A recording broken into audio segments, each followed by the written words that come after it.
ինքը գնոմ պլանետն է, անունը գնոմ է, ազգանունը պլանետ, իր գլխում ապրում են մեր բոլոր թզուկները, այսինքն անտառներում ապրում են ծառերը, ծաղիկներ ունենք, օրինակ էս վարդը, Բնության անգամ ամենափոքր մասնիկն ու կենդանական աշխարհի ամենավառ ներկայացուցիչը Լիլիթի արհեստանոցում գունավոր կերպարանք են ստանում։ Գարուն, աշուն, ամառ, ձմեռ հավաքածուի կողքին հիմա ավելի շատ ամանորյա թեմատիկ գործերն են։ Ունենք այսպես տոնական սեղանի հնդուհավը, արդեն եփված, ձմեռ պապիկը, որ արդեն հանգստանում է իր դժվար գործից հետո հունվարի 1-ին, 2-ին արդեն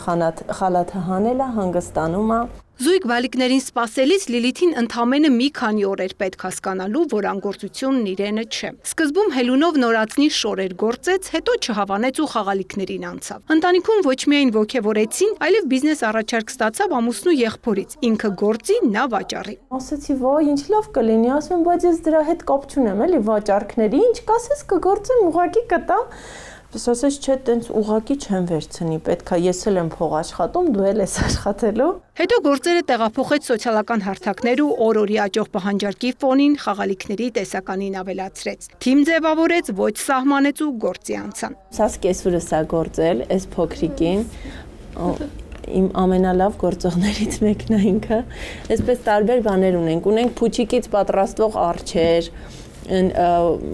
ֆոկուսնիկների պատրաստած նապաստակներ, նույնիսկ կարող են այսպես հետաքրքիր բանել, շունիկը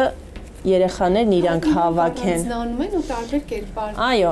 տարբեր չէ, ստանում են օրինակ նապաստակը նապաստակ, շունիկը շունիկ։ Փորիկավոր շորիկով փղիկը, գլխարկով մեղվապահը, ամենապահանջված գրինչը, պիկաչուն ու այստեղ կողքի նստած բոլոր հերոսներին նախ ստեղծում է գլխում, հետո նախագծում, գունավորում թղթի վրա ու հելունը ձեռքն առնելով, գործում, կարում, քանդում, հավաքում այնքան, մինչև որ կերպարը ստանա իր ուզած դեմքի արտահայտությունը։ Ջրահարսի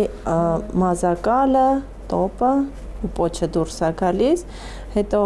կարող եմ փոխել հագցնել շորը։ Խաղալիքներից բացի նորածինների համար այսպիսի նուրբ ու փափուկ ծածկոցներ են կարում։ Բոլոր գործերը բամբակի հիմքով հակաալերգիկ ամենավառ երանգից մինչև նուրբ պաստելային երանգներով այս թելերից են։ Եթե տատիկ պապիկն իրենց թորնիկի համար ինչ-որ բան են պատվիրում, պարտադիր բլուզը պետքա բեժ, շագանակագույն կամ ինչ-որ այսպես շատ նուրբ երանգների մեջ լինի, բայց եթե երեխաների ընտրությունն է, ընտրում են նարնջագույն, մուգ կապույտ, կանաչ կամ ասենք աղջիկները դե վարդագույնը ամենասիրելի ու պահանջված գույնն է աղջիկների։ Լեզվի ու գրականության մասնագետից ձեռներեցի վերափոխված Լիլիթը կանանց հորդորում է կյանքի ոչ մի փուլում անգործ չմնալ, ստեղծել բարիք, օրելացնել դրական մտքերով ու միաժամանակ գումար վաստակել։ Ժամանակը անիմաստ չվատնեն, գտնեն իրանցը ինչը իրանց դուր է գալիս, զբաղվեն սիրելի գործով, որտեղ սիրելի գործով զբաղվելու դեպքում հաջողություն անպայման լինելու է։ Ես հավատում եմ։ Արտասահմանից ստացած բոլոր պատվերներում անպայման ինչ-որ կերպ ընդգծում է խաղալիքների հայկական լինելը։ Ծաղկանուշ Միրզոյան, Ռաֆիկ Սողոմոնյան, լուրեր